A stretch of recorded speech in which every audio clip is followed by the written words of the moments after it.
Olá, boa noite a todos, tudo bem?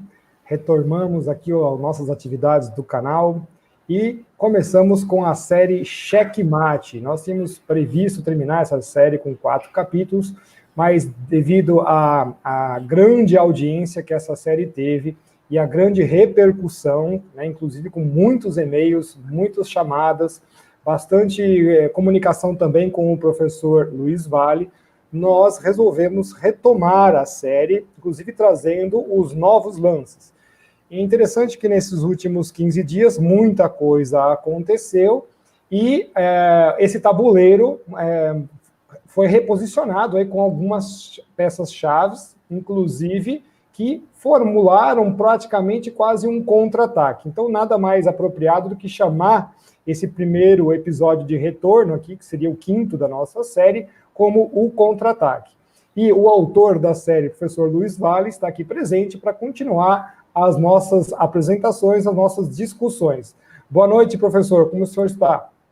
Boa noite, professor Ricardo, boa noite a todos.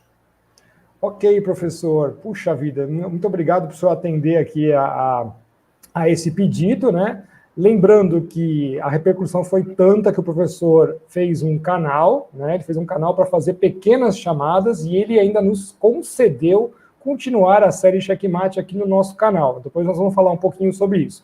Mas então, professor, estamos agora no 5º episódio, muita coisa aconteceu. Alguns, do lado das outras peças, né, se mexeram, fizeram novos lances, né, e alguns lances de proteção. Então, vamos começar aqui primeiro com um diagnóstico do que está acontecendo, né? Então, seguindo aqui a ordem dos nossos assuntos, como é que está o andamento, então, do Checkmate, professor? Professor, é uma boa colocação. Primeiro, precisamos identificar como está andando. São 2 jogadores e aquele que se movimentou primeiro para o checkmate.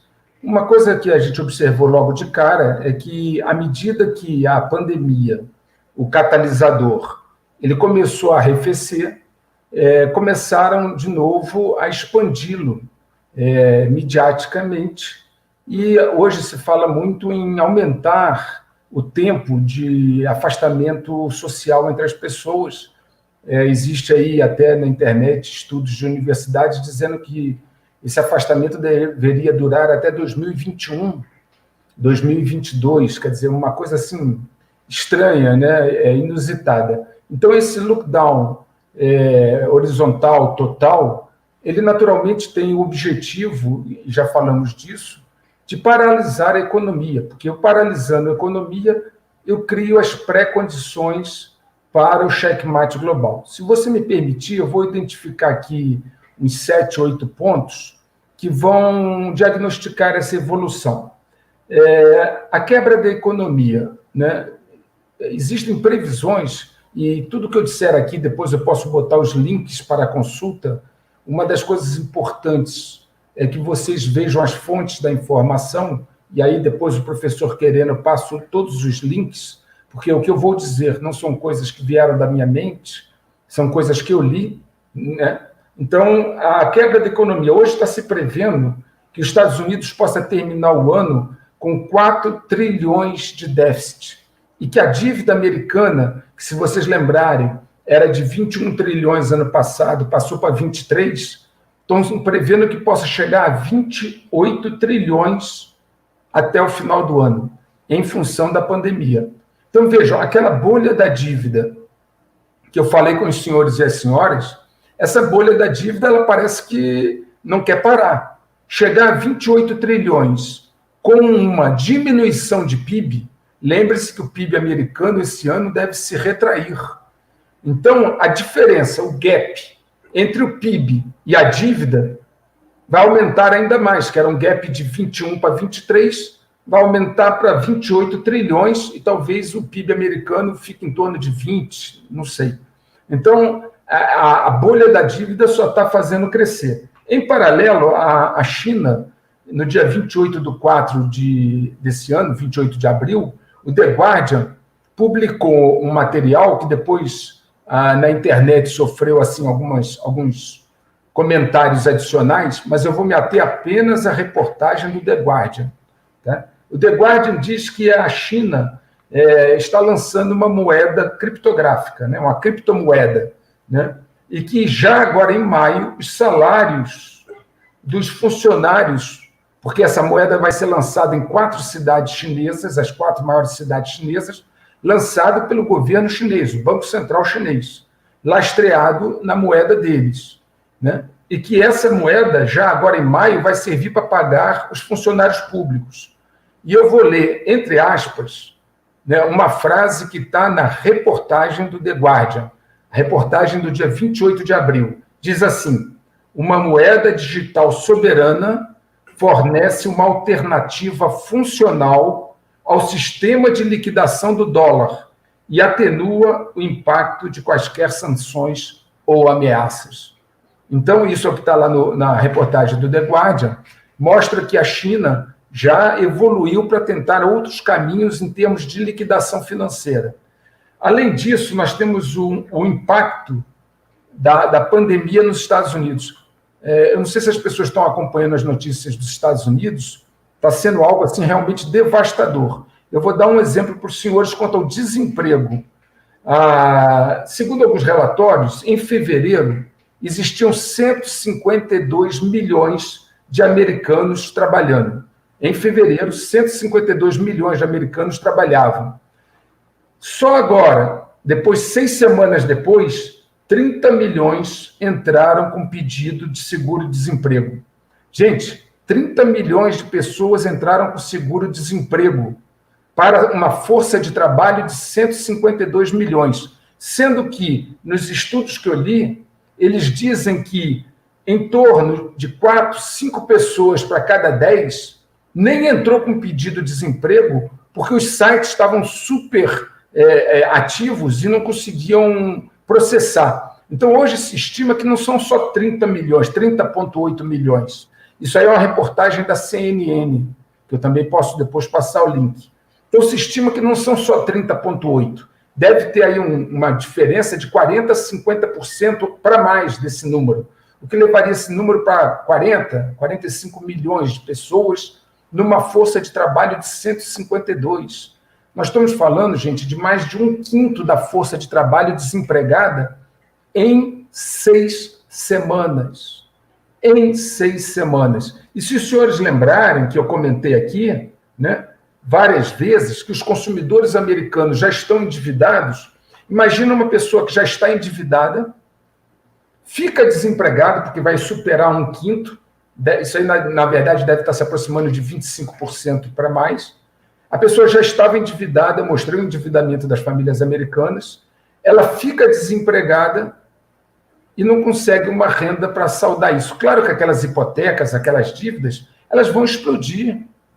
A dívida vai explodir. Aquela previsão do FMI de 19 trilhões de dólares impagáveis só das corporações, então vamos somar a isso agora as dívidas não pagas dos consumidores que estão ficando desempregados nos Estados Unidos. Ademais, a perspectiva agora ainda é um pouco pior, porque a indústria de petróleo está em crise, porque o preço do petróleo desabou completamente. Temos também varejistas, hotéis, restaurantes e a indústria do turismo. No Havaí, a indústria do turismo acabou. Então, esse nível de desemprego nos Estados Unidos tende a crescer muito. E se você casar esse nível de desemprego de 25%, 30%, 40, 50 milhões de desempregados, num país em que as pessoas já estavam endividadas, elas não têm uma poupança, uma capacidade, um valor guardado para amortecer esse momento, isso leva, claro, a uma temperatura muito alta. E para não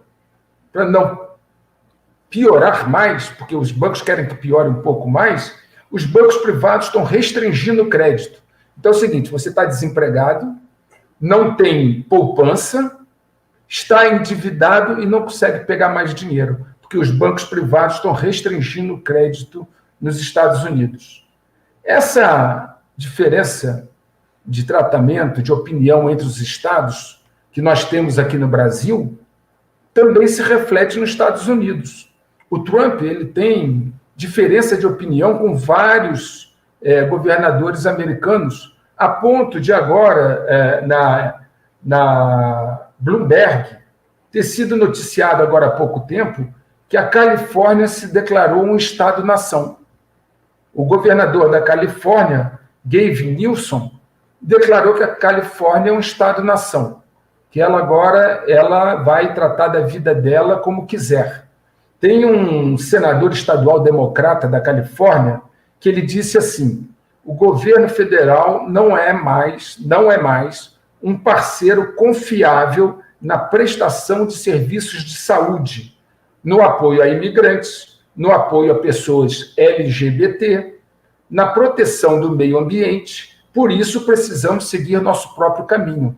Veja, olha como está se configurando um quadro de guerra civil. É movimento separatista, né, professor? Não foi à toa que tudo isso os americanos compraram não sei quantos milhões de armas, né? O povo americano. Exatamente. Agora, vou mostrar para as pessoas aqui, né? Olha como o cenário se monta, professor e nossos amigos que estão nos ouvindo. Pessoas endividadas, ficando desempregadas, não tinham uma poupança, não tem onde se apoiar agora. Os bancos estão negando crédito porque acham o risco muito elevado. Os estados começam a se rebelar, como a Califórnia está se rebelando, né? E, é claro, ainda tem, além do problema da possibilidade de uma guerra interna, a guerra externa. Agora, esse 2 dias atrás, na Reuters, saiu uma notícia de que um relatório do Ministério da Segurança do Estado, que é chinês, ele disse o seguinte: ele concluiu que o sentimento global anti-China está em seu nível máximo desde a repressão de 89 na Praça da Paz Celestial. Então, isso significa, segundo esse relatório do Ministério da Segurança do Estado, né, que existe uma possibilidade alta de uma conflagração, ou seja, de uma guerra com os Estados Unidos, né? Então, veja bem, nós estamos chegando a um barril de pólvora. É como se fosse o estertor, o início de um problema que vai sair, como eu escrevi em 2014. Eu perguntei em 2014, o que virá primeiro? A crise ou a guerra? Né? E lá eu dizia que eu achava que primeiro viria a crise. E é o que está acontecendo. Após a crise, está se preparando uma guerra. E no dia 1 de maio, agora, 1º de maio, também numa reportagem, se eu não me engano, da Exame, né, diz lá que o indicador de Warren Buffett é um dos maiores bilionários do mundo, um cara muito forte na área financeira, e ele tem um indicador que sugeria um colapso do mercado. Imagina uma reportagem dizendo que um indicador que tem alta credibilidade está sugerindo o colapso do mercado. Então, vamos só juntar para a gente chegar a esse diagnóstico do checkmate como está andando, né? Lockdown sendo estendido, ampliado por mais tempo, aumenta a crise econômica aumenta o desemprego, nesses números que eu já mostrei nos Estados Unidos, as pessoas lá não têm poupança, um amortecedor, ficam expostas a essa situação sem obter crédito, porque o banco nega o crédito porque acha que é um crédito de alto risco, né, um empréstimo de alto risco, pessoas armadas, como o senhor bem colocou, uma quantidade enorme de armas, e ainda temos governadores dizendo que são um Estado-nação que querem se apartar do governo dos Estados Unidos. Quer dizer, é um quadro complicado, esse checkmate está evoluindo para um momento crítico, né? E se a gente pode dizer alguma coisa, é que as medidas de contra-ataque, que nós vamos comentar já, precisam ser aceleradas ao máximo, porque são 2 jogadores e aqueles que estão, digamos assim, movimentando o checkmate, estão acelerando o movimento das peças. Ainda contando que, no caso do Brasil, os direitos civis estão sendo usurpados assim, da noite para o dia, com um estalar de dedos, né? E ninguém está falando nada. Você não vê ninguém, o Ministério Público, nada defendendo o cidadão. Estão defendendo a causa. A causa é realmente criar o caos, né? Então, vamos lá, professor. Então, qual seria aí a situação de como é que está esse contra-ataque que aconteceu nesses últimos 15 dias aí? Uma coisa que eu gostaria de fazer uma observação, professor, e aqueles que nos ouvem, é que muitas pessoas falam assim: o Trump está fazendo um contra-ataque. Não é o Trump que faz um contra-ataque. Assim como do lado de lá também não é um governo e nem uma pessoa, é um grupo de pessoas que detêm uma capacidade muito grande de manipulação do mercado, detêm uma quantidade muito grande de dinheiro, de ativos. Do lado de cá, o contra-ataque também é um grupo de pessoas, ninguém faz nada sozinho.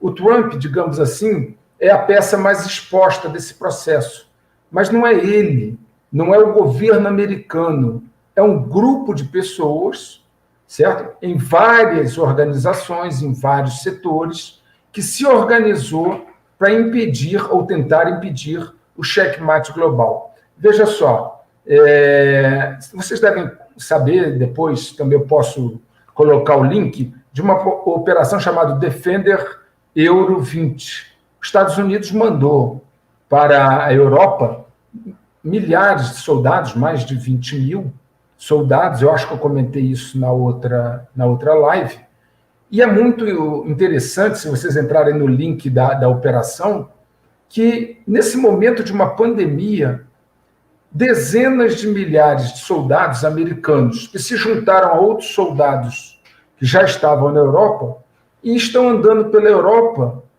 fazendo exercícios militares. É difícil para mim acreditar que eles estão todos usando máscara, tá certo? Então, por que eles estão na Europa agora, nesse momento? Então, vamos juntar alguns pedaços daquilo que eu já falei. Os Estados Unidos têm uma lei de emergência nacional promulgada lá, um ato executivo de 21 de dezembro de 2017.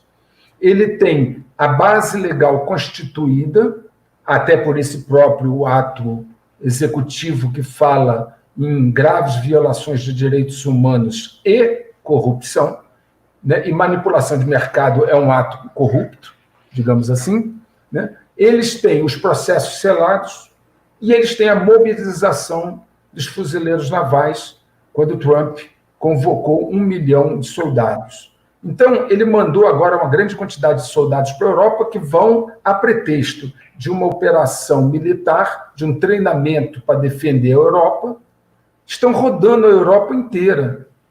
Você pode entrar no site da operação, você vai ver em todos os países que eles estão passando. Naturalmente que é muito estranho essa operação nesse momento, né? E eles estarem andando pela Europa, claro que sem máscaras. Okay? Além disso, nós temos a convocação dos reservistas. Nós sabemos que, em função daquele diagnóstico que eu citei antes, né, eles estão prevendo distúrbios sociais e até uma possível guerra civil. Então, eles estão convocando reservistas, estão aquartelando tropas. E o mais importante é que eles, os americanos, o governo americano, no caso, ele tem 8.133 toneladas de ouro. Ele lastreou as suas reservas. Essas 8.133 toneladas de ouro, eu só quero fazer uma observação, porque foi uma pergunta que me fizeram, já aproveito para responder, elas não estão todas no Fort Knox. Porque, por um princípio de segurança, você não guarda tudo no mesmo lugar. Porque se houver um problema, né, você teria exposto toda a sua reserva. Eu vou dar para as pessoas a divisão das reservas de ouro americano. No Fort Knox, que não é em Nova York, é no Kentucky, tem 20% das reservas de ouro. Em West Point, no estado de Nova York, 16%. Em Denver, Colorado, nós temos, 58%, eu errei, me perdoe, 58% estão no Fort Knox. 58%, mais da metade, estão no Fort Knox. 20% em West Point, no estado de Nova York. 16% estão em Denver, né, Colorado. E 5% nos cofres do Fed de Nova York. Ok? Então, você vê que eles dividiram o lastro da moeda em vários lugares. Isso faz parte do contra-ataque. Ter uma grande quantidade de ouro físico, custodiado em vários lugares, nessa proporção que eu dei, né? Junto com mobilização das Forças Armadas, junto com uma base legal de processos selados, junto com a Lei de Segurança de Emergência Nacional, que dá poderes ao secretário, inclusive de Justiça, secretário de Tesouro, de bloquearem bens e ativos das pessoas que manipulam. E aí, o detalhe é que esse contra-ataque como um todo, que já estava planejado e veio sendo preparado, ele precisa agora ganhar velocidade. Tem se falado muito na internet sobre a Operação Storm, etc. Eu não vou entrar nesse detalhe, porque existem na internet muitas informações e desinformações. Deixa eu explicar uma coisa, professor, se o senhor me permite. É uma prática nas agências de inteligência, quando começam a surgir informações que não interessam que sejam divulgadas, jamais uma agência de inteligência ou um grupo, ele entra contradizendo. O que ele faz é infiltrar mais informações que desvirtuam ou distorcem ou levam a uma conclusão equivocada. Então, o que acontece? Às vezes vem algumas informações corretas, válidas, mas vêm acompanhadas de desinformação. Por que isso? Qual é a técnica? Se eu colocar desinformação junto com a informação, amanhã eu desacredito você. Então, vamos imaginar uma pessoa de nome Y. Ela escreve um artigo ou dá uma informação que 90% dela é correta, boa, e 10% não tanto, imprecisa, mas não está errada. Daqui a pouco ele recebe mais informações que corroboram aquela, para dar a ele uma sensação de segurança, e junto a elas são colocadas desinformações, informações falsas, né? Como ele não faz aquele método, a técnica de análise de dados, para checar as informações, até pela velocidade, muitas vezes, da internet, ficam informações com desinformações. Se amanhã alguém quer desacreditá-lo, basta pegar 2, 3 pontos daquilo que ele escreveu, mostrar que está errado, porque propositalmente vai estar errado, e aí o trabalho dele fica todo desacreditado. Então, é por isso que eu tenho muito cuidado de tudo que eu falo, eu citar o link, eu citar a fonte, e não ir além daquilo que está nas fontes abertas. Ok, professor?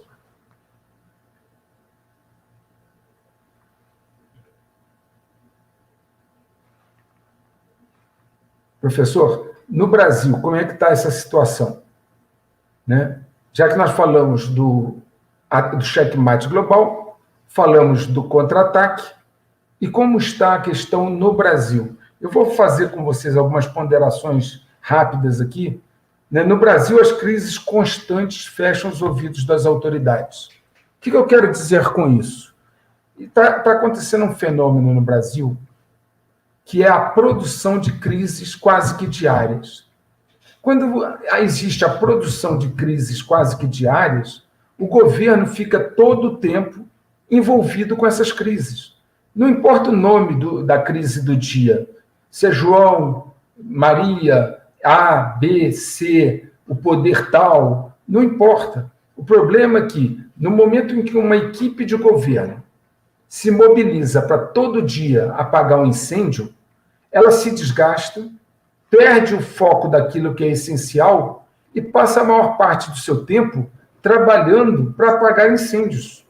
E isso desgasta, desmobiliza, cansa, desmobiliza, que eu digo, em relação ao objetivo principal. Né?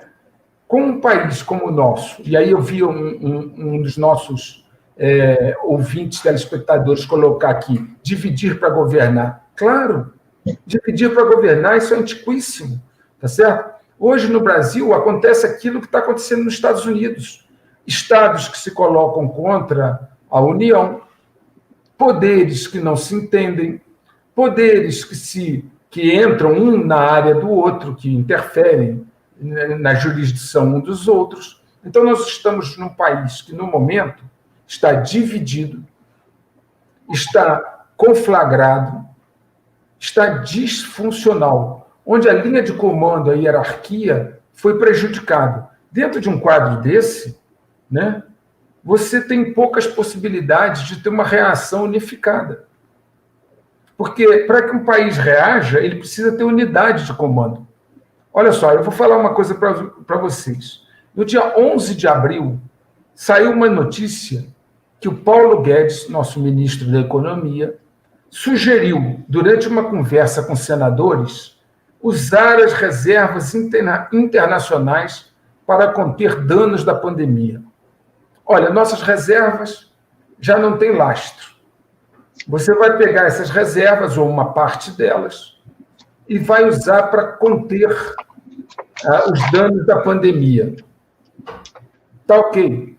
A nossa economia está sofrendo uma retração. Nós vamos levar um tempo para nos recuperar dela, né? Você vai precisar repor essas reservas. É bem verdade que o agronegócio está num bom momento. A safra de algodão está vindo bem, as exportações do agronegócio estão indo bem e estão gerando, inclusive, parece, superávit comercial. Mas, claro que safra é safra, e depois da colheita ela tem um momento em que você diminui as exportações. Foi noticiado em 13 de abril, então, pouco tempo depois do dia 11, 2 dias, que o Banco Central, através daquela PEC da guerra, poderia receber poder para pegar seus ativos, seus estoques de títulos de longo prazo e emitir curto prazo. E o Tesouro Nacional reclamou. Reclamou por quê? Porque você vai encurtar a dívida. Então, nós estamos começando a ter ideias mirabolantes e preocupantes. No dia 16/4, saiu uma reportagem também, eu posso depois colocar aqui o link dela, onde o Tesouro Nacional admitiu que está difícil rolar a dívida. Ou seja, o Brasil tem uma dívida e o Tesouro Nacional está tendo dificuldade de rolar a dívida. Ele tem dificuldade de financiar os títulos públicos no mercado. Então, o que já é isso? Os atores, o mercado, começa já a ficar preocupado, desconfiar da capacidade de pagamento. E aí o Tesouro Nacional foi a público, que não é comum. Não é comum o Tesouro Nacional ir a público dizer que está com dificuldade de rolar a dívida.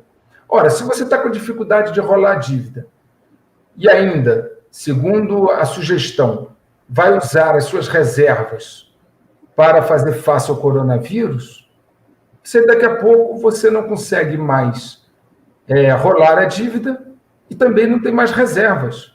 Porque o ministro da Economia, o Paulo Guedes, no dia 30 de abril, ele reconheceu que o país está quebrado. Também eu passo esse link, eu acho que todos sabem disso.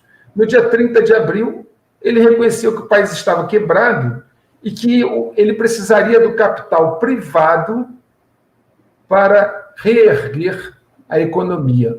Eu pergunto aos senhores e às senhoras, ao senhor professor, se as empresas brasileiras estão paradas, em sua maior parte, estão tendo prejuízo, como é que esse capital privado, que está sendo nocauteado pela pandemia, vai reerguer o Brasil?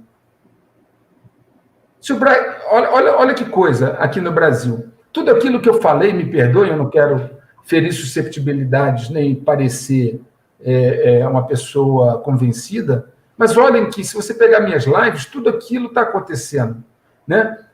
O Brasil começou a ter problemas de economia, o Brasil começou a ter dificuldade de rolar a dívida, o Tesouro Nacional admite. Aí vem o ministro da Economia, propõe usar as reservas internacionais, que já não tem lastro em ouro, e aí depois, no dia 30 de abril, ele assume que o Brasil quebrou. Mas o Brasil quebrou, e ele diz que a esperança de reerguer o Brasil é o capital privado. Como nós vamos reerguer o Brasil com capital privado agora, se o capital privado, as empresas brasileiras, estão sendo, como eu disse, nocauteadas pela pandemia? Ou será que ele não está se referindo ao capital privado nacional? Pois é.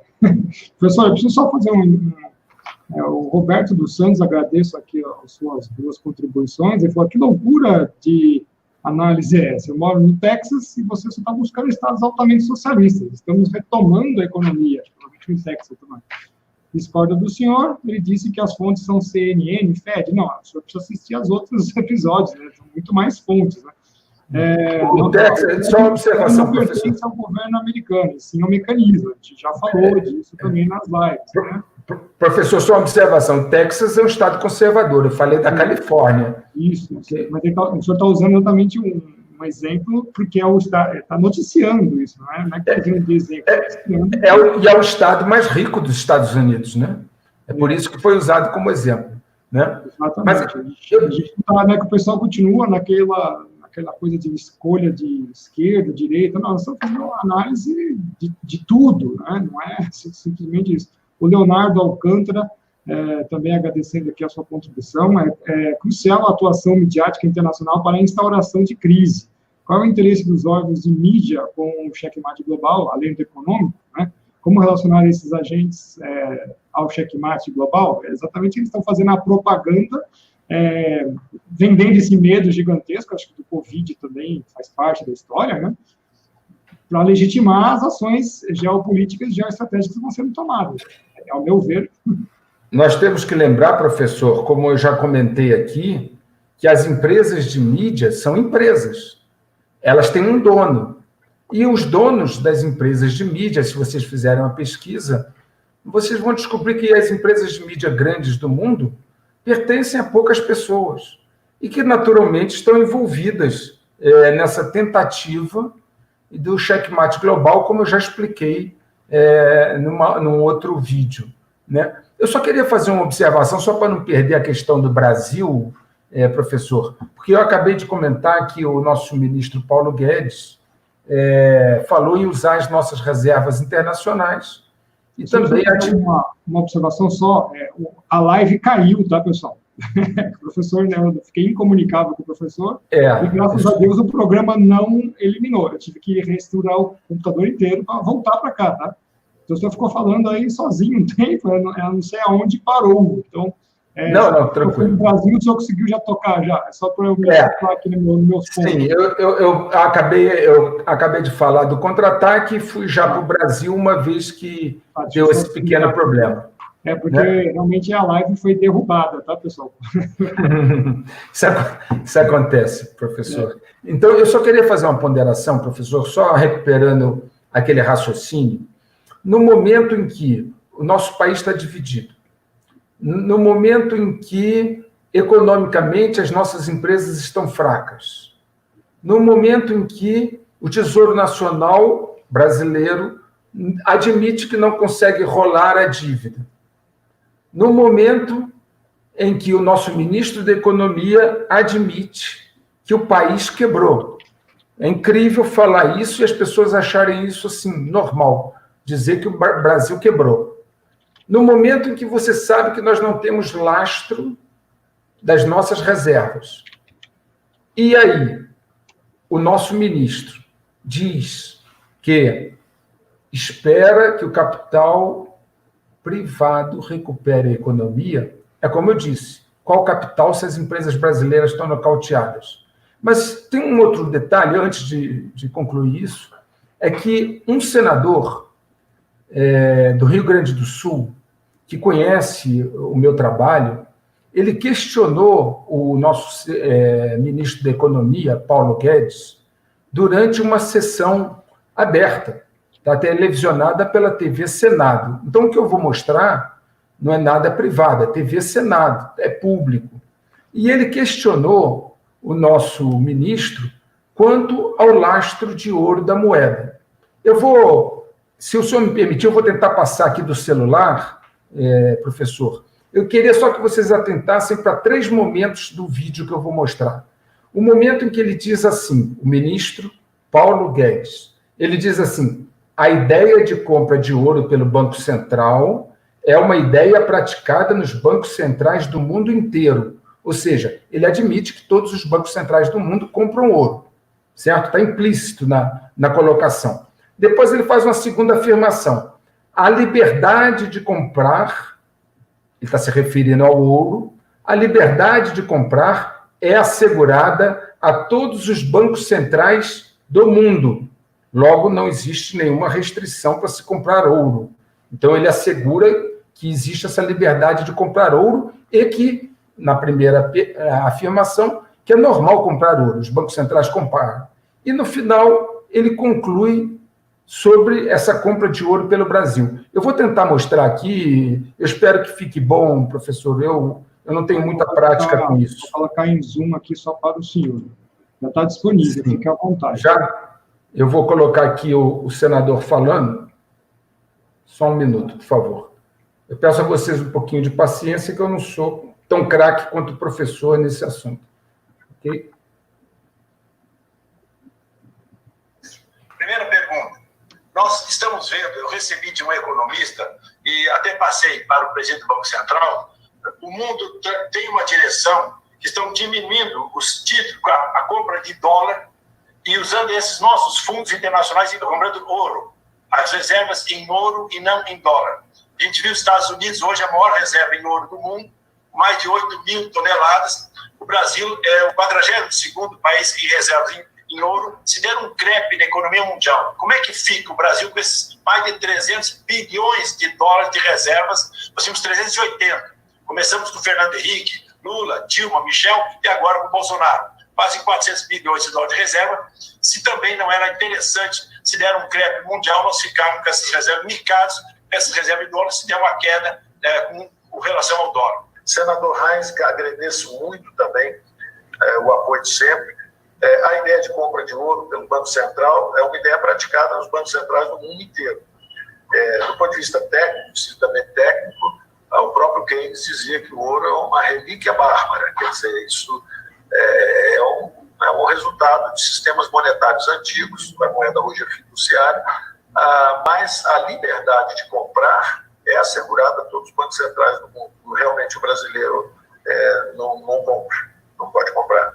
Realmente o brasileiro não compra, não pode comprar. Realmente o brasileiro não compra, não pode comprar.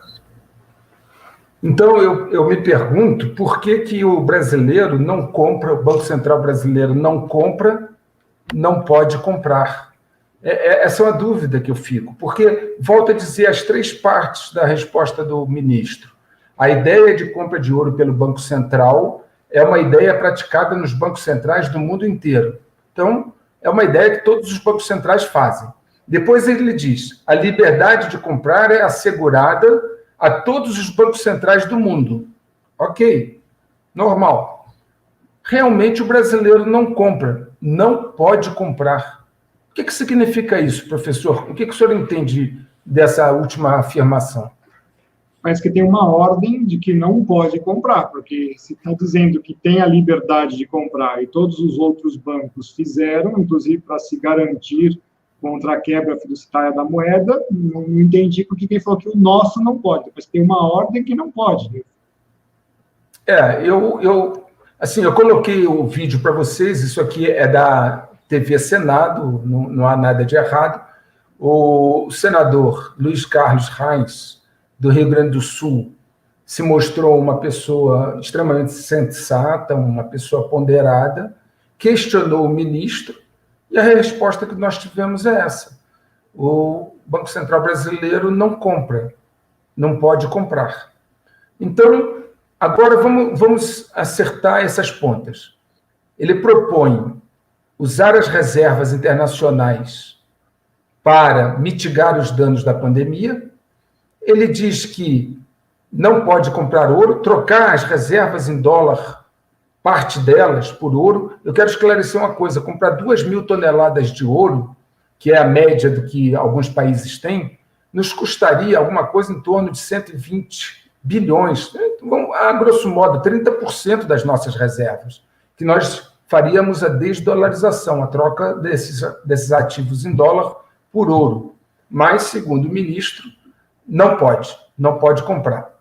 Nós não podemos comprar, propõe usar as reservas para mitigar os danos da pandemia, admite que o país está quebrado, diz que para reerguer o país é a iniciativa privada, o capital privado, mas o capital privado brasileiro está nocauteado. Então, que capital privado vai reerguer o Brasil? Essa é a minha pergunta. Perfeito. Professor, nós recebemos muitas perguntas de algumas dos nossos telespectadores, mas a gente ainda vai falar um pouquinho sobre isso daqui, eu deixei aqui, né? O que as autoridades brasileiras... Será que as autoridades brasileiras não estão sabendo, então, o que está acontecendo? Porque o senador mostrou que está sabendo. E os outros todos? Esse é o ponto. Agora eu vou passar uma informação, professor. Eu estive no Palácio 2 vezes, onde eu informei a eles sobre toda essa situação. Então, eu não creio que uma autoridade possa dizer que não sabe, até porque, professor, eu tornei público, eu escrevi artigos, eu fiz 4 vídeos com o senhor, estou fazendo agora o 5º. Então, ele sabe, o senador sabe. Eu sei que tem outros senadores e deputados que também sabem, porque que fizeram contato. Lá no Palácio eu expliquei isso detalhadamente. Agora, saber sabe. Agora, por que não fazem nada? Olha, eu queria dizer uma coisa, assim, a questão central do meu questionamento é basicamente aquela pergunta que eu coloquei nas lives anteriores. Por que o Brasil não acompanhou o movimento dos maiores países do mundo de manter suas reservas uma quantidade significativa de ouro? Só isso. Eu só quero que me respondam. Pela resposta do Paulo Guedes, aí, do nosso ministro, não compra e não pode comprar, né? Então, saber eles sabem, entender eu não sei, mas nada fazem até o momento. O que o Graziani Rezende, agradecido pela sua contribuição, cito que o Brasil está sendo sempre controlado e não tem, entre aspas, permissão de evoluir. No caso, evoluir é tomar essas decisões que o senhor está falando agora. Que organização suprime o Brasil? É interessante, né? E dá para já dar o gancho também, né? Por que aqui não se reage a essas organizações, supostas organizações que suprimem o Brasil? O que o senhor poderia dizer disso? Professor e caro ouvinte, Graciano, deixa eu lhe dizer, esses grupos, a maior parte das empresas mundiais é controlada por grupos de fundos de investimento e alguns grupos que não são tantos acionistas e controladores assim. E o senhor sabe, deve saber, que o Brasil é muito dependente do capital externo. O Brasil tem uma grande quantidade de empresas transnacionais, né? O Brasil tem uma dívida externa. A dívida do país ela é rolada permanentemente. E veja, o Tesouro Brasileiro dizer que está com dificuldade de rolar a dívida, eu só vou fazer mais uma ponderação. Imagine o senhor se na hora do checkmate eles pararem os bancos, as reservas brasileiras consumidas pelos danos da pandemia, sem lastro de ouro, e eles pararem de financiar a dívida pública. Nós vamos ter uma situação difícil. E por que o Brasil tem essa dificuldade? Porque a nossa economia é extremamente dependente do capital externo.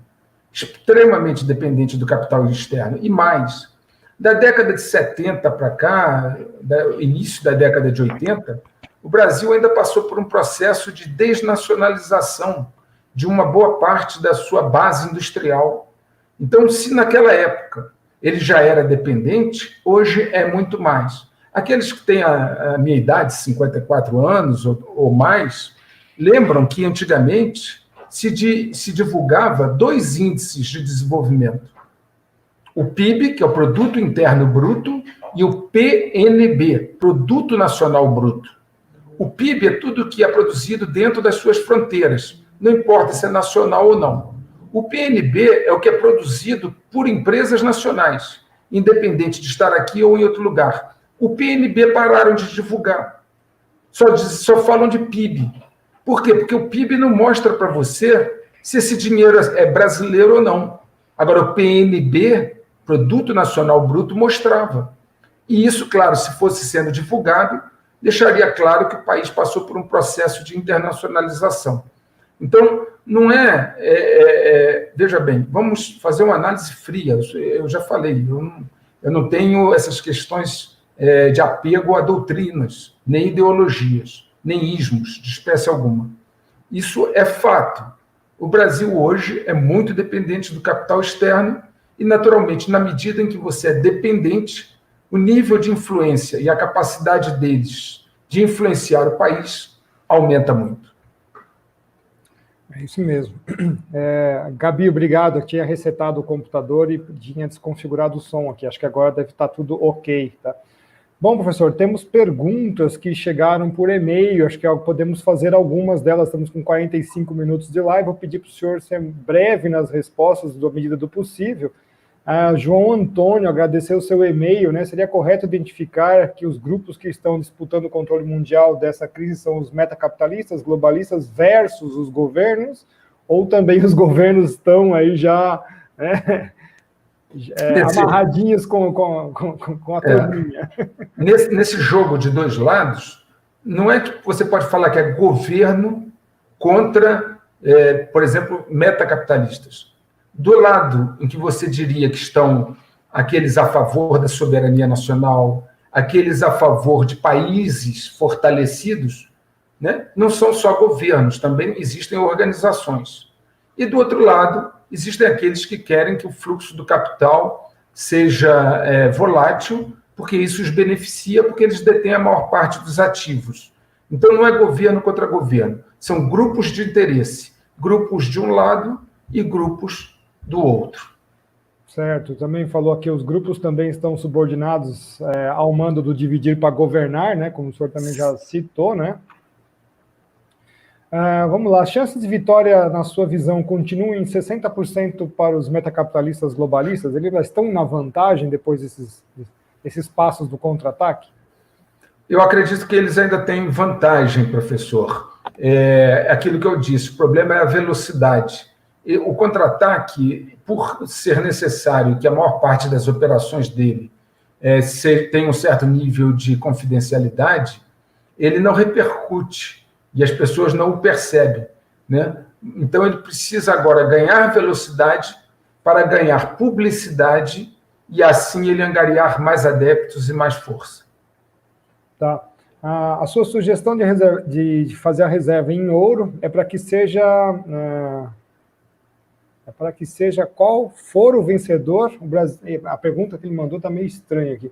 Mas é isso aí, a sua sugestão para o ouro é para que o Brasil seja um dos vencedores protegidos do restart que vai dar na economia?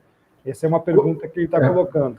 Quando você tem suas reservas lastreadas em ouro, você tem uma medida de segurança, como o Banco Central da Holanda falou, e eu reproduzi aqui. É uma medida de confiança. Não importa quem ganhe, você está seguro. Inclusive, o Banco Central da Holanda dizia o seguinte: o ouro é um índice de confiança de um banco central. E quem tem ouro pode, inclusive, começar de novo. Isso está lá no texto do Banco Central da Holanda. Então, ter ouro nas nossas reservas é uma segurança para o país. É para que ele não fique vulnerável, para que ele não fique aí ao sabor dos ventos. Teve uma pergunta que veio agora aqui do Superchat, Iberê para o Solo.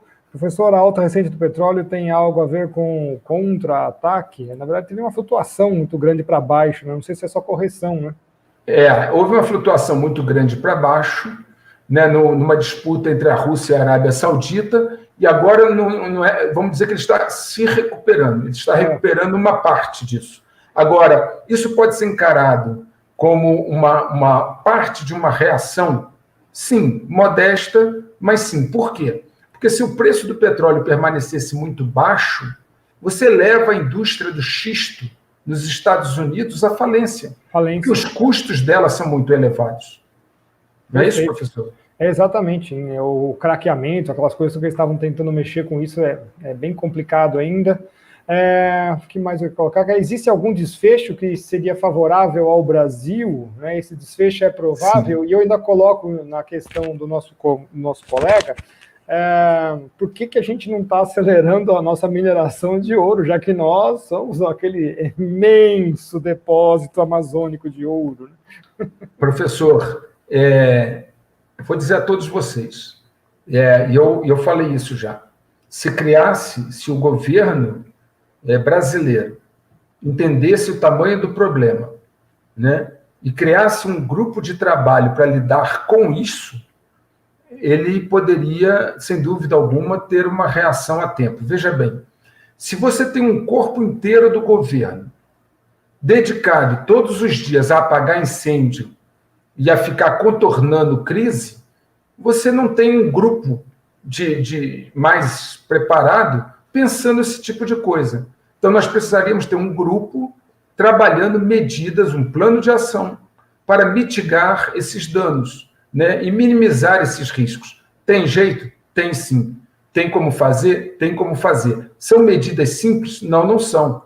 Momentos excepcionais exigem medidas excepcionais. Mas como os senhores viram aí nesse vídeo que eu mostrei do nosso ministro da Economia, parece haver alguma dificuldade, parece haver algum entrave para que o Brasil tome essas medidas. Agradecendo ao Geiel a contribuição dele, né, ele faz a citação do livro do Alex Jones, eu coloquei no ar aqui.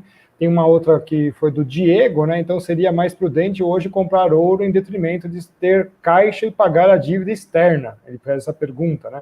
O Paulo Guedes está apostando no otimismo global, um suposto otimismo global? Não tem como ele estar apostando nisso, porque ele mesmo admite que o Brasil quebrou. Olha só, isso é uma coisa tão estranha assim. Imagina que você tem uma empresa, essa empresa chama-se Brasil. Você entrega para alguém administrar as finanças. Daqui a pouco, se alguém te procura e fala assim, a empresa quebrou. E aí?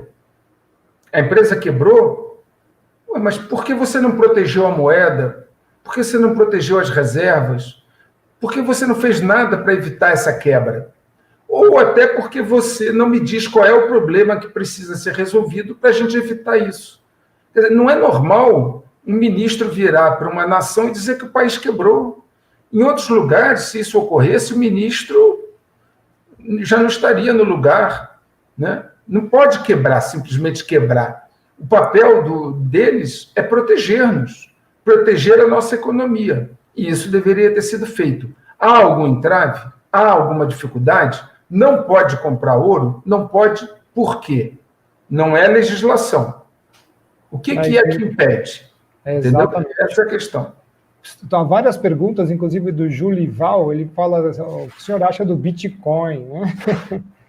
Eu sou professor, o que eu quero para o país, eu também quero para as pessoas. Se eu digo que o país, a exemplo de todos aqueles outros grandes países do mundo, que mantêm grandes reservas de ouro, Estados Unidos, Rússia, China, Itália, França, Suíça, se todos esses países guardaram parte das suas reservas em ouro, eu diria o mesmo para as pessoas físicas. Pegue parte das suas economias e compre ouro, ouro físico, que você possa manter sob a sua guarda. O Daniel está dizendo que a gente está deturpando a fala do Guedes, ele está dizendo que o brasileiro não tem costume de comprar ouro, nós estamos falando exclusivamente da compra do Banco Central, Daniel, não é do brasileiro. Não entendi o que ele quis dizer. Ele está dizendo que a gente está distorcendo a fala do Guedes. No vídeo completo, não se entende isso. Ele diz que o brasileiro não tem costume de comprar ouro.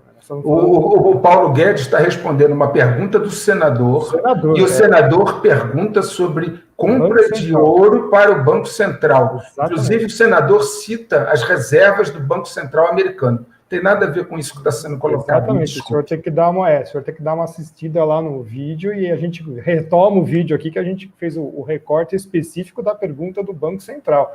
O atual presidente e sua coalizão são capazes de aproveitar as oportunidades ou proteger-nos das vulnerabilidades do momento? Seria a pergunta aqui do nosso colega que mandou o e-mail. Sim, o presidente, se ele entender a situação, não sei porquê, ele ainda não foi esclarecido sobre isso. Se ele entender a situação, ele pode reunir um grupo e tomar as medidas adequadas. Tá. Principais potências, Estados Unidos, Rússia, Europa, etc. Como é que eles estão vendo esse conflito, professor? também uma rápida passada aí. Os Estados Unidos já tomou as medidas que eu coloquei, né? A 8 mil toneladas que estão agora, né? 8.133. A Europa ela está numa situação um pouco mais difícil, né? Porque não tem a mobilidade que os americanos têm, mas tem tentado se proteger. Ela foi infiltrada aí por uma questão de ideologias, né? E ela está tendo mais dificuldade, né? A Rússia, por seu lado, ela tem uma capacidade de se fechar maior que a nossa, maior do que o Ocidente, e está trabalhando nesse sentido. Hoje isso é um jogo grande, forte, onde é um momento, veja bem, quem está na área de saúde e está bem preocupado com a pandemia, fala que é um momento de tomar medidas excepcionais como estão sendo tomadas, né? Restrição de contato social, prendendo gente que está andando na rua, todo mundo tem que botar máscara. Então, vamos usar o mesmo critério para a economia. Na economia, nós vamos ter que ter medidas excepcionais para tratar com uma situação excepcional. É como se vírus ficasse passeando no ar, assim, você andando na rua. A Elaine Bastos também fez algumas contribuições bem interessantes. Aqui nós vamos colocar algumas aqui para o senhor. Será que exatamente o checkmate dado pelos globalistas, bem como o suposto contra-ataque do Donald Trump? Não entendi a pergunta, por favor. Que será exatamente o checkmate dado pelos globalistas, bem como o suposto contra-ataque, né, dado por Donald Trump? Isso nós comentamos nos outros vídeos, né? O checkmate global, ele pressupõe um catalisador. Esse catalisador leva a uma paralisia da economia, a paralisia da economia leva à alteração das regras do sistema, que leva a uma concentração de renda pela depreciação, compra de ativos depreciados. E o contra-ataque é evitar tudo isso, né, que não é o Trump, é um grupo de pessoas que querem prender os manipuladores, querem julgá-los e reativar a economia. Deixa eu fazer uma observação, uma informação que chegou para mim. Qualquer um que tenha dúvida sobre esse vídeo do Paulo Guedes, eu estou sendo informado que a íntegra da nota taquigráfica já está no site do Senado. É só ir lá e conferir. Exato. A gente não está... Ninguém aqui está agindo de má fé ou qualquer coisa do tipo. A gente está simplesmente pegando os fatos e fazendo o recorte específico da pergunta para o Banco Central. Professor, eu nem perco tempo com esse tipo de observação. Eu sei que o senhor também é do mesmo... da mesma... Não vale a minha atenção fazer uma observação dessa. A mesma conduta que eu também faço. A gente não está no jardim da infância, né, professor? É bem diferente de muita gente que está por aí. Vamos lá. Aparentemente, Donald Trump é a última pergunta da nossa colega Elaine Bastos, que mandou e-mail, né? Aparentemente, Donald Trump e a elite globalista são adversários. Na verdade, como o senhor já falou, né? Donald Trump, na verdade, é só um representante desse grupo de adversários. Entretanto, eu vi 2 vídeos de Stephen Bannon, inclusive... Em um deles, ele entrevista uma médica que trabalhou na FEMA por 20 anos, onde esses vídeos é dito que Donald Trump já entregou o poder e, no momento, ele apenas cumpre ordens dos verdadeiros donos do mundo. O senhor quer fazer algum comentário sobre isso? Veja bem, toda vez que você personaliza alguma coisa, você pode incorrer em erro. Não são pessoas, como eu falei, né? Não é uma pessoa, desculpe. São grupos de interesse, ok? O presidente Trump, obviamente, tem também situações de interesse. Ele é um homem que já teve problemas financeiros em Las Vegas com as suas empresas. Quando ele teve problema, ele foi socorrido pelo capital bancário, né? Então, ele também tem suas nuances. Ninguém é santo e ninguém é demônio. Nós precisamos olhar para essas questões de uma maneira técnica e muito sensata, muito ponderada. Tudo que vem para a minha análise, eu procuro ver de uma perspectiva mais elevada, com base em fundamentos de informação e, antes de tudo, com sensatez e tranquilidade. O Trump não é um santo. Ele é um homem que tem vários negócios e tem vários interesses. Mas a minha preocupação ou a minha observação não é em relação a ele, é em relação às pessoas que estão por trás dele. Até que ponto esses dois jogadores, esses dois grupos de interesse, que quer o checkmate e o que não quer, são capazes de influenciá-lo. Essa é a grande questão. Qual dos dois grupos vai conseguir influenciá-lo mais e até que ponto ele tem poder para definir esse jogo? Se ele tem esse poder. É mais ou menos o que a Maria Dolores estava comentando aqui. Adversários são todos do mesmo sistema, eles fazem parte do mesmo jogo, né? Eles são adversários nesse mesmo jogo, né? É isso que a gente vai deixar bem claro aqui. Não existe, professor, amigos nisso aí. Existem interesses. Às vezes os interesses convergem, às vezes eles divergem. São só interesses. Fábio Teodoro, agradecido pela sua contribuição. Resumindo, o Brasil não tem jeito? Perguntou aqui. Acho que sim, né? Nós estamos falando aqui as reservas de ouro, ainda dá para fazer uma proteção, o contra-ataque tem que sair logo, né? Pois é, o contra-ataque brasileiro não começou. Esse é o ponto. Nós precisamos fazer o contra-ataque brasileiro. E enquanto o governo estiver distraído, e isso me perdoe, professor, fazer uma observação, isso também é uma estratégia. A estratégia de fazer com que você permaneça distraído. Porque enquanto você está distraído, você não percebe o essencial. Eu vou fazer uma analogia, se me permite, eu não sei se eu já comentei isso antes. A pessoa que tem informação, por exemplo, você tem informação sobre que houve um terremoto no fundo do Atlântico. Esse terremoto deslocou uma certa massa de água que tem uma determinada energia. Se você tem essa informação, você pode saber quanto de água está sendo deslocado, a velocidade da água, a direção dessa água, como ela vai se comportar quando bater na plataforma continental e o tamanho da onda que vai chegar, e em que praia vai chegar e a que horas vai chegar. Quem não tem informação está na praia, normal. Ele está ali pegando sol. Agora, essa água está vindo. Ela está vindo por baixo, ela não está na superfície. Mas ela está vindo. Então, o que você precisa fazer? Qual é o contra-ataque brasileiro? Compreender isso. É inexorável. Já atingiu os Estados Unidos e nem começou. 30 milhões, 40 milhões de desempregados em 6 semanas. Vocês têm uma noção do que é isso? É um tsunami que já chegou. E o pior ainda não chegou, hein? Ainda vai chegar. Então, nós aqui precisamos pensar nisso. Quantos brasileiros, nesse momento, estão passando aí por situações difíceis? Desempregados. Eu tenho recebido na minha empresa currículo de pessoas que ficaram desempregadas. Agora, na hora que você prolonga esse lockdown, quando é que essa pessoa vai ter uma perspectiva de se reempregar, professor? Quando que essa pessoa, que talvez já tenha consumido suas economias, ou já esteja numa situação difícil, qual é a expectativa que você está dando para essa pessoa? Tem jeito de resolver? Claro que tem. O Brasil tem muitos recursos, mas precisa reunir um grupo de pessoas para focar nisso, preparar o contra-ataque brasileiro e realmente tirar do caminho os óbices que existem para que essas coisas possam acontecer. Agradecendo aqui ao Bruno pela sua contribuição, obrigado pelo conteúdo, professores, ao outro Bruno Barbosa também, a sua contribuição.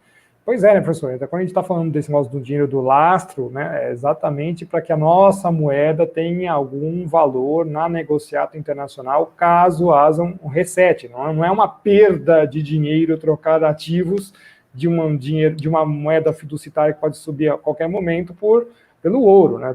Muita gente ainda não está compreendendo isso aqui nos nossos comentários, né?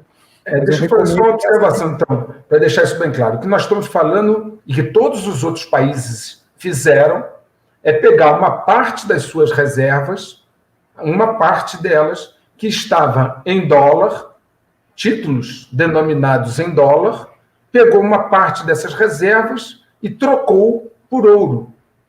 Ouro físico. Isso. Falta dizer, se esses países mantêm reservas de ouro, Estados Unidos, Rússia, China, França, Itália, etc., Alemanha, 3.000 toneladas de ouro, Alemanha, eu prefiro acreditar que eles sabem o que estão fazendo, porque No Brasil, não dá para imaginar que o Brasil sabe e todos esses países não sabem o que estão fazendo. É risível, me desculpe, é risível imaginar isso.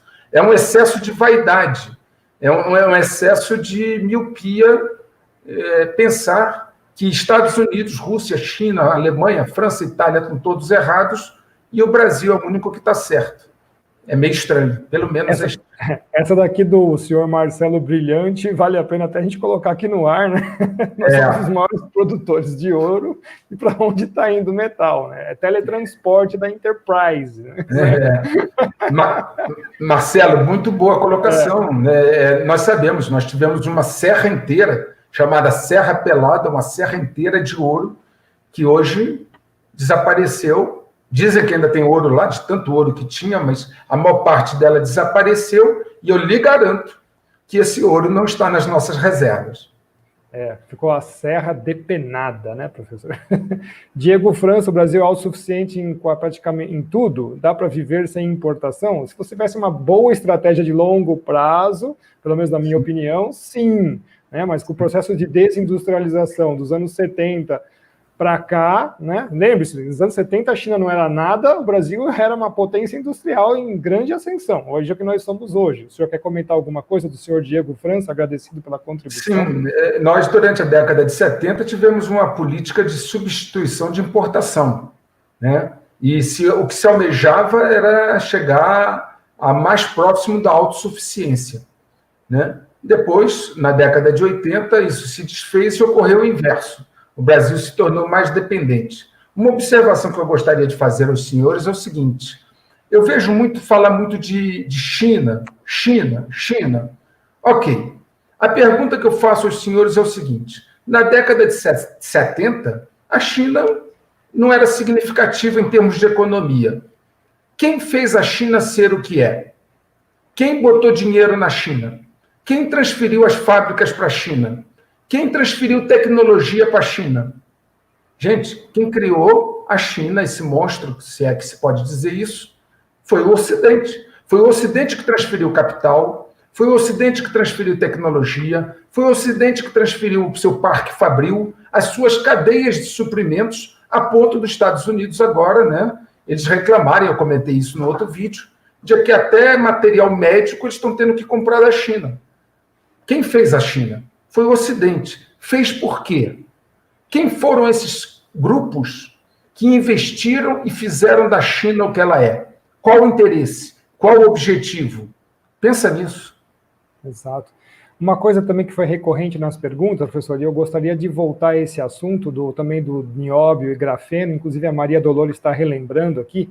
Sim, se a gente fizesse reservas estratégicas de guardar este material também para um futuro, daqui 40, 50 anos, ele seria de grande valia. Tá? Por isso que a gente fala, nesse momento, lastrear a moeda só no nióbio, grafeno, não parece ser muito o ponto bem mais acertado.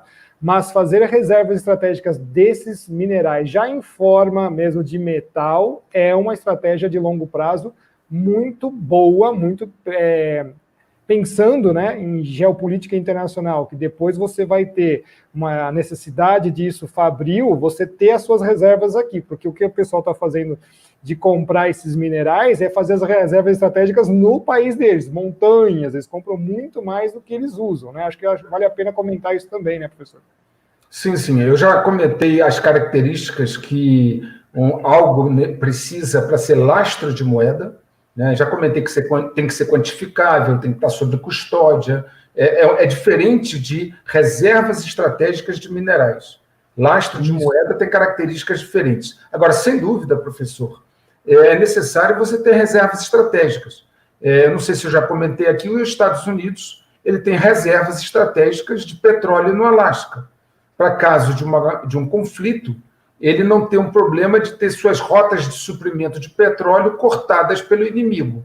Então, ele tem reservas estratégicas no Alasca. O Brasil precisa ter reservas estratégicas, mas que, no momento, não são suficientes, não são úteis por não ter as características necessárias para ser lastro de moeda.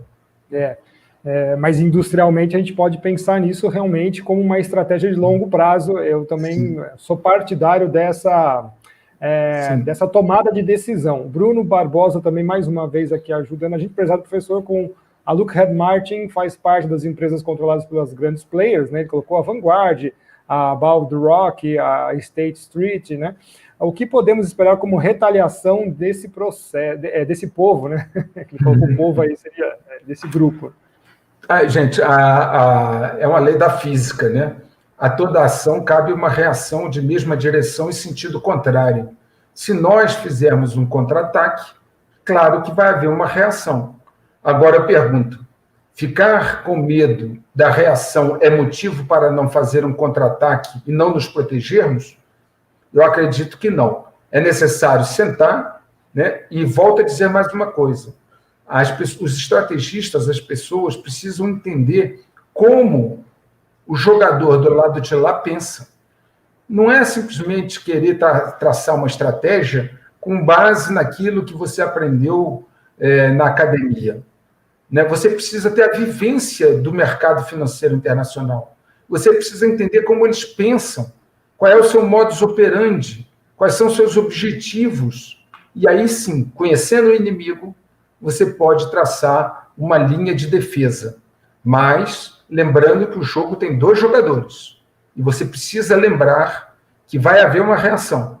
E quando essa reação ocorrer, você tem que ter se prevenido e se preparado para ela.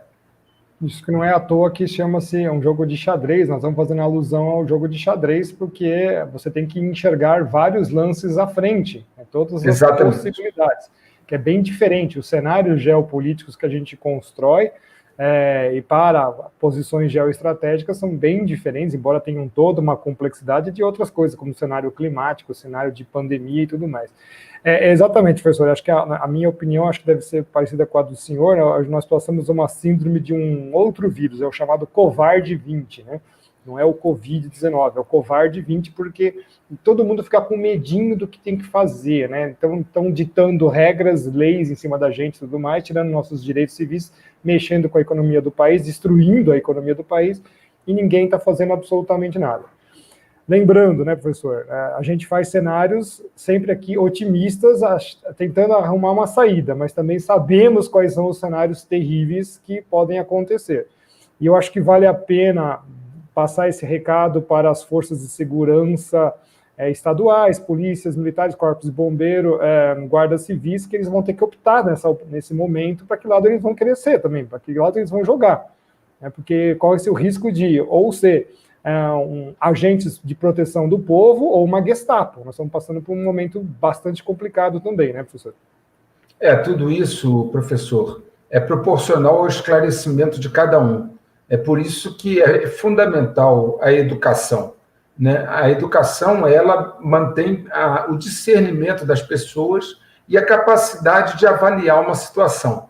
Quando você não tem informação e você não tem uma educação estruturada que te permite fazer juízo de valor, as pessoas avaliam uma situação com poucos parâmetros e tomam decisões que podem ser equivocadas e levar ao conflito. A maior preocupação hoje é que todo esse conjunto de coisas que está acontecendo no Brasil, obviamente, não é natural, ela está sendo estruturada dentro do jogo de checkmate global para o Brasil, e parece que, em termos de Brasil, está indo bem, está sendo bem sucedido. E nós estamos passando por esse experimento social, da qual os governantes, né, que estão aqui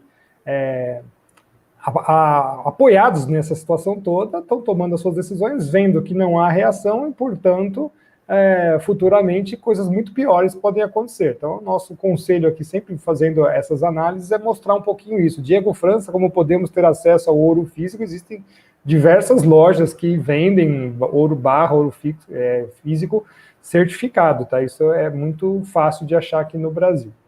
Essa observação é importante, professor. Ouro, se você compra ele em barras, tem que ter nota fiscal e certificado de origem, tá? Para que seja uma coisa correta. Faça tudo dentro da lei, né? Isso. Siga a lei. O Graziani Rezende, de novo, até o Papa quer o ouro da Amazônia. Obrigado, Graziani, pela sua contribuição. Professor, o senhor quer fazer mais algum comentário? Acho que nós abordamos todas as questões dos nossos telespectadores que foram enviadas, mais as que a gente formulou para a nossa apresentação do Checkmate Contra-Ataque. Deixo aberto para o senhor aqui fazer as suas considerações finais, embora o pessoal não queira que a gente vá embora, mas acho que já deu 1h15, como o senhor achar melhor. Eu queria deixar as pessoas com uma mensagem assim, muito clara em relação ao questionamento. Né? Aquilo que nós escrevemos em 2013 e 2014 aconteceu. Aquilo que nós mapeamos em 2019, dizendo que aconteceria, ocorreu. E está se aprofundando. O nosso foco não é o que está acontecendo, porque isso eu já sabia. Eu escrevi sobre isso em 2014 e depois em 2019. O nosso foco é porque o Brasil não se preparou para isso. Por que todos esses países se prepararam e o Brasil não? Essa é a questão central e mais importante daquilo que eu estou colocando. Por que nós não compramos ouro para as nossas reservas? Além disso, claro que só isso não resolveria. Várias outras medidas são necessárias para tornar um país forte, soberano, né, capaz de enfrentar essa situação. Mas a compra de ouro já ajudaria muito. E depois existem situações que precisam ser resolvidas a nível político e institucional. Se isso não for resolvido, nós poderemos estar indo para uma ruptura, para uma crise social grave, séria, que eu acho não interessa a ninguém. Então, urge, é muito importante que o Brasil reaja e tenha um modelo, um plano de contra-ataque. Há tempo, há condições de fazer isso, só depende de nós. Eu agradeço muito a oportunidade. Ok, professor, eu que agradeço. Nós tivemos mais de 1.400 pessoas ao vivo agora, nós estamos com 1.337 pessoas, eu acho que passou de 1.500 em algum momento aqui da nossa live. Eu agradeço a todos vocês que estiveram presentes. O professor vai fazer aqui uma propaganda, tem um canal agora, né, professor? Está na descrição deste vídeo, o canal do professor Luiz, da onde o senhor está fazendo... Explica um pouquinho o canal, professor, faz uma propagandinha dele aí. Obrigado, professor. Eu abri um canal porque muitas pessoas entraram em contato comigo e disseram assim, professor, às vezes nós precisamos de ter uma informação mais rápida. Por exemplo, acontece um evento significativo e a gente gostaria que você fizesse a leitura dentro da metodologia do checkmate do evento em si, né? E aí eu abri um canal que tem esse objetivo. Ocorrendo qualquer evento, qualquer movimento do tabuleiro que impacte o jogo, eu vou postar um vídeo de 4, 5, 10, 7 minutos, não sei, nunca serão vídeos longos, vídeos curtos, fazendo a decodificação, fazendo a leitura daquele acontecimento, o seu diagnóstico, e como ele impacta o checkmate global. Então, o objetivo do canal é isso, posts de vídeos curtos, identificando movimentos que impactam o checkmate global e fazer isso de forma tempestiva, ou seja, logo no momento ou pouco depois de ele ter ocorrido. Análises mais profundas, mais longas, resposta a perguntas, né? A gente vai continuar a série Checkmate aqui com o professor Ricardo Felício. Puxa, eu agradeço muito, tá? A gente realmente tinha planejado fazer a série só em 4 episódios, mas a repercussão foi muito grande, tanto é que o professor abriu um canal e ele se predispôs a continuar a série, então a gente vai, conforme vão acontecendo esses novos lances, a gente vai fazer mais ou menos uma síntese, né, professor? Sim. O senhor realmente é que vai fazer o andar da carruagem lá, passo a passo, né? Análise de cada jogada. Mas nós vamos deixar, então, para responder as perguntas que vierem dos nossos telespectadores e algumas análises mais aprofundadas no vídeo maior. Para quem muita gente reclama, os vídeos são grandes, você consegue colocar em velocidade 1.5 todos os nossos vídeos, todos os vídeos do canal Professor Ricardo Felício, assistir muito bem, tá?